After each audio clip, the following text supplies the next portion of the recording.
Welcome back. In this video, I'm going to show you how I changed the transmission fluid and filters in my 2013 Nissan Altima. There are quite a few things to go over, so let's just jump right in. Let's start with the tube that runs into the transmission. On previous Altima models, this was the dipstick cap. Now, it's just a cap. These can be tricky to remove at times. As you can see, I needed to use these adjustable pliers to remove mine, and after rocking it back and forth, it finally broke free. And look at that rust. That's why mine was stuck. I'm not going to put that back on there as it would just give me issues trying to remove it in the future. Instead, I bought a dipstick off of Amazon, and if you're wondering, yes, it works. I'll show you that later in the video. Let's check to see the color of the fluid and if there's enough in the transmission. I have the dreaded CVT Whine, and I do wonder if there's enough fluid in there. Okay, so the fluid actually looks pretty good, so I'm going to assume someone changed it recently. Bad fluid typically is very dark in color and smells burnt. Either way, let's give it a fluid and filter change and see if we can't fix that CVT Whine. Moving underneath the Altima, you can see your drain pan, and this rusted bolt right here is your drain plug.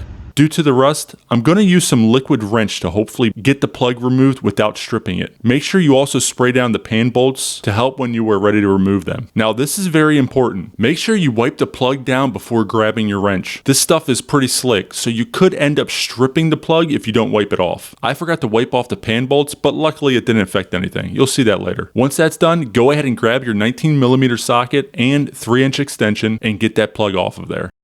As you can see, this one is seized on there pretty good. So you can grab a breaker bar to remove it, or you can be like me and grab a pipe that will fit over the end of your ratchet like this. This will give you more leverage to help break that plug free. Be careful not to strip the plug's head though. Luckily mine was alright, but that can easily happen, so be careful. Go ahead and loosen the plug the rest of the way and let it drain. Once the fluid slows down, I decided to break loose all of the pan bolts. These are 10mm. You shouldn't need a breaker bar or pipe for these, as they aren't torqued down very much from the factory. I'll show you that later too. Once they are all loose, go ahead and put the drain plug back in. This will stop the fluid from dripping all over your arms as you are removing the pan bolts. Now go ahead and remove all the pan bolts except for 2. You should preferably leave one in the front and one in the back. I'll show you where I left mine in a second. Alright, as you can see, I left one right here, and make sure you don't completely remove the last 2 just yet. You just want to loosen them, and there's the other bolt I left in. The reason you loosen them as opposed to removing them is because the pan will be difficult to separate from the gasket, and the gasket will be difficult to separate from the transmission mating surface. So you will need to pull it pretty hard to get them to separate, and if you do this with all the bolts removed, the pan will fall down and splash old transmission fluid all over you and probably in your face. It doesn't taste very good if you were wondering. When you are ready, go ahead and pry the end pointing towards the back of your car, kind of like that. As you can see, there was still fluid inside of the pan even though we drained it from the drain bolt. The reason why there is fluid near the back is because the front wheels are on ramps and the car isn't perfectly level even though I'm parked on an incline. Now I'm going to remove the 2 remaining bolts so I can lower the pan. I then tried to pull the pan off, but as you can see, it was still holding on. So I gave it a couple of taps and then the pan broke free. If your fluid has been changed regularly, chances are yours won't be stuck like mine was. Now place the transmission pan into your drain pan while tilting it to drain the rest of the fluid. Make sure your drain pan is perfectly centered under your transmission to catch all the fluid that will keep dripping while you are still working. Also, go ahead and pull the old gasket straight down. Now we can work on the transmission filter, also known as strainer. Mine was secured with 2 10mm bolts, but yours may have 3. I'll explain why in a little bit. Go ahead and remove the bolts. Now, chances are your filter will be stuck a little bit, so give it a little pull and just be careful to not get fluid in your face. Let's compare the old filter to the new one I bought. As you can see, the new one gets secured with 3 bolts, and the one that I took off used 2 bolts. So this will not work with my transmission, even though technically it should. Let me explain. From 2013 to 2014, Nissan used a 3-bolt filter, or what they call a strainer. From 2015 to 2018, Nissan used a 2-bolt strainer. After speaking with the Nissan parts rep, he informed me based on my VIN that my transmission was rebuilt in 2018. At this point, we assumed they rebuilt it with newer CVT parts. I believe he called it a valve body. So even though my Altima is a 2013, I need to use the 2015 through 2018 transmission strainer. I'm curious how many of you ran into similar issues, so please comment below and let me know. And if you were wondering, yes, I did try to put the 3-bolt strainer on. However, it only mounted with 1 bolt, so I didn't even try to use it. The worst part about all this was the timing. This was a Saturday afternoon, meaning I had to wait until Monday morning to find out all of this. Here's a better image of the two strainers side by side. So I've refilled my transmission with some generic CVT fluid from Valvoline. This one is recommended for use in NS3, as you can see. I also added some Seafoam Trans Tune to try to help get rid of that CVT whine by letting the fluid get warm and cycle throughout the transmission for a few days. Regardless, let's just continue. Once I had the correct strainer, it was time to drain the fluid again. This is the same process as before. Remove the drain plug, let the fluid drain, reinsert the drain plug, then remove all of the 10mm bolts that hold the pan in place except for 2.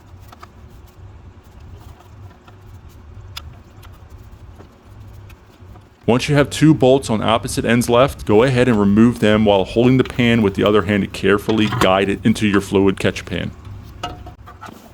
Perfect.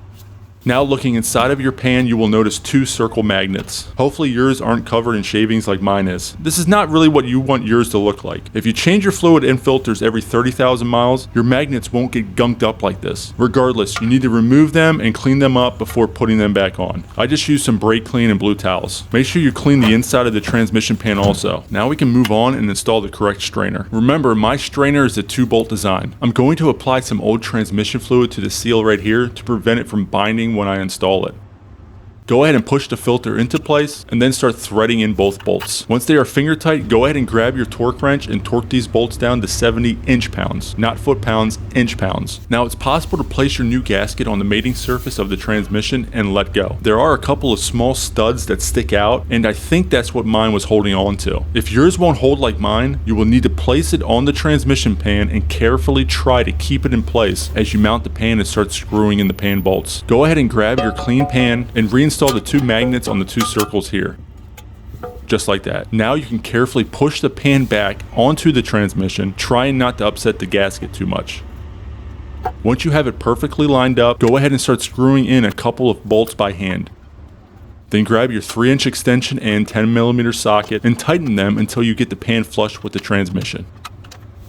Perfect. Now you can use the extension to install the remaining pan bolts. As I'm doing this, I want to mention I use crud cutter for the rust on all of these pan bolts to get them back to like new condition. I've done this in the past on my older truck and it worked great if you need to remove rust on just about anything. As you can see, these bolts look pretty amazing after sitting in the crud cutter for a few hours. Just make sure you let them soak in a plastic container and in a well ventilated area. Once all the bolts are screwed in hand tight, go ahead and grab your torque wrench and torque these 10mm bolts to 70 inch-pounds. Again, not foot-pounds. Now this graphic on the screen is an example of the sequence Nissan wants you to torque the bolts in. So take a screenshot if you are on your phone, or take a picture of your TV so you can view it while torquing them down.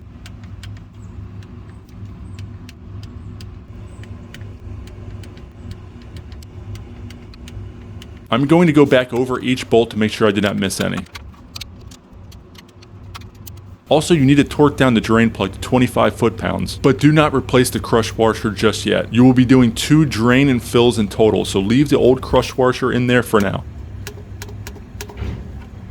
Alright, now we can get the cartridge filter swapped out. This is held in with 4 10mm bolts. 3 are accessible from under the car, however the one up top to the left is a pain to access. I'll show you how I got mine out in a little bit. Let's remove the 2 bolts to the right as these are the easiest to get to. Again, these are 10mm. There's one.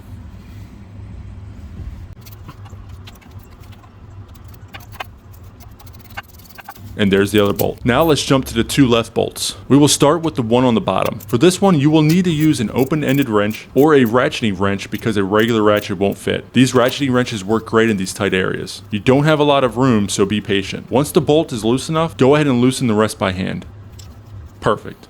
Alright, so the last bolt will definitely be the most challenging due to the lack of space, which is pretty evident since I was unable to get a clear view of it to record in this video. I highly recommend you go in from the top like I am doing, which means you will have to remove the plastic intake tube in the engine bay. Then all I did was put the ratcheting wrench on the bolt and loosened it until it stopped ratcheting. Once it stopped, you should be able to loosen the bolt the rest of the way by hand. I was able to tighten this bolt from underneath, which I will show you in a little bit. Next, you can get back under the car and grab the housing of the cartridge filter. Then pull it straight off like this, and there's the last bolt.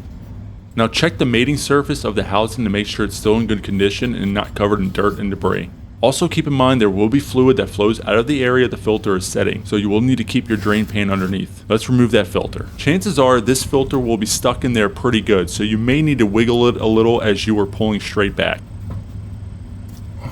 just like that. There's also this gasket that you may need to remove and replace. It just pulls straight out. Here is the part number for the new filter, 3172628X0A.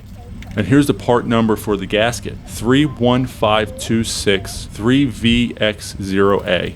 Let's start with the filter first. I'll explain why in a second. Go ahead and place your finger in some of the transmission fluid that you drained out and apply it to the rubber grommet. This is probably unnecessary. However, it won't hurt anything, and I imagine it will help with removing the filter the next time I change it. Now you want to push the filter into place, and you may need to use a little bit of force to make sure it seats properly. Perfect. Then you can grab the new gasket, and I put a little bit of transmission fluid on this as well. Again, it may not be necessary. Now this gasket doesn't really connect to anything. It just kind of sits in place. So be careful when putting the filter housing back on, as you don't want to bump it accidentally. Speaking of the filter housing, this little knob right here goes above the lower left bolt hole. That's the correct orientation on mine. Now carefully put the housing on. If you move it around too much like I am right here, there's a good chance the gasket has moved around. As you can see, it fell immediately after I removed the housing. So in order to combat that from happening again, when you put it on, you need to hold it with one hand as you are screwing on a bolt with the other hand. Once that bolt is hand tight, the housing will stay flush, preventing the gasket from moving, which is exactly what we want. Now you can start threading in your second bolt. I'm going to start with the bottom left before doing the top two bolts. Go ahead and tighten the bolt down, then we can move on. Concerning torque specs, I was unable to find any for these 4 bolts. And to be honest, I'm not sure I would be able to torque all of them down properly anyway due to the locations of the bolts and the obstacles in the way. You can see it's impossible to use a torque wrench on this bolt. Moving on. So like I mentioned earlier, I was able to tighten all the bolts down from under the car. I'll show you how. Let's start with the top right bolt. For this one, start by using a socket and extension to get the bolt started before using your ratchet. Then grab your ratchet and tighten the bolt down. That's the easy one out of the top 2. The top left is a little annoying trying to access because of the limited space in the area. So in order to make things easier, I'm going to thread the bolt in by hand to get it started. Once it is hand tight and you can't turn it anymore, we can try to tighten it down. You can see what I'm using right here. I have a swivel socket between 8 to 10 inches of extensions and the 10mm socket. You want to feed it up and over towards the last bolt. Once you connect with the bolt, go ahead and start tightening it down. If this is too difficult, you can go back up top and access the bolt that way. Luckily, I was really able to do it both ways, so this just shows both are possible to remove and tighten the bolt. Now you want to stop tightening this one the minute it gets tight. You do not want to strip this bolt because it is already hard enough to remove as it is. Trying to remove a strip bolt in this area would be almost impossible, so keep that in mind. Once that is tight, go ahead and make sure the other 3 bolts are hand tight to make sure the housing won't leak.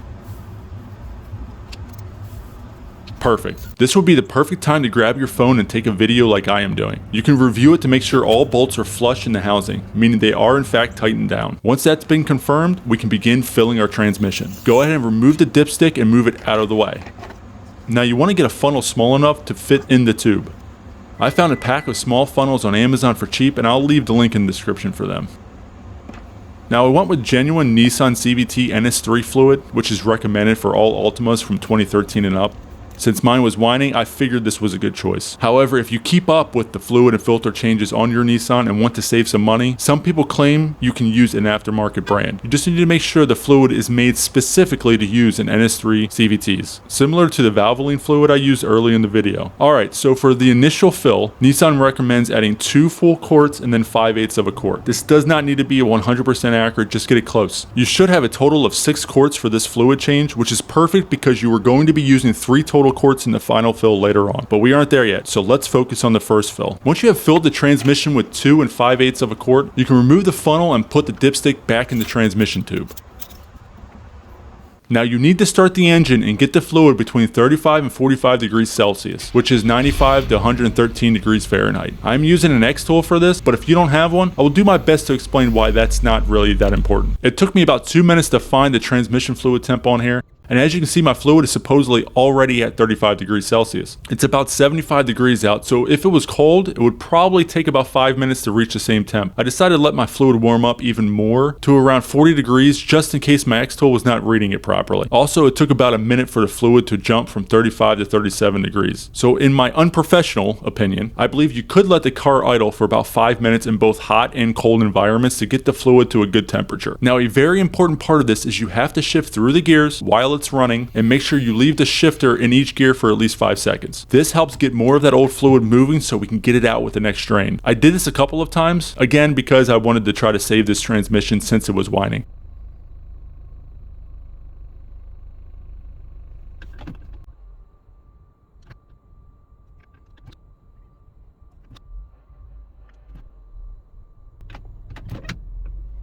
Alright, so as you can see, my fluid is at 40 degrees Celsius, so I'm going to turn the engine off and get back under the car. Now we can grab our 19mm socket and remove the drain plug again.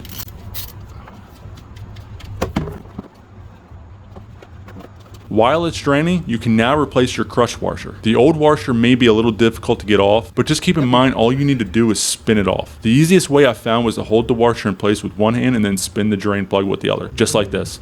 Once it's removed, we can grab our new washer. You can see why they call it a crush washer with this side-by-side comparison. Then go ahead and hand tighten the drain plug. You will feel more resistance as the crush washer is, well, crushing. Okay, so we can grab our torque wrench and torque it down to 25 foot-pounds. Perfect. Now we can get back under the hood and fill our transmission for the last time. I added the remaining 3 quarts of Nissan NS3 CVT fluid. Once it's filled, go ahead and remove the funnel and insert the dipstick or the cap back into place. Then we need to repeat the process from earlier, except we will leave the car running the whole time. I'm going to let the fluid reach 40 degrees Celsius and don't forget to shift through each gear while holding each gear for about 5 seconds.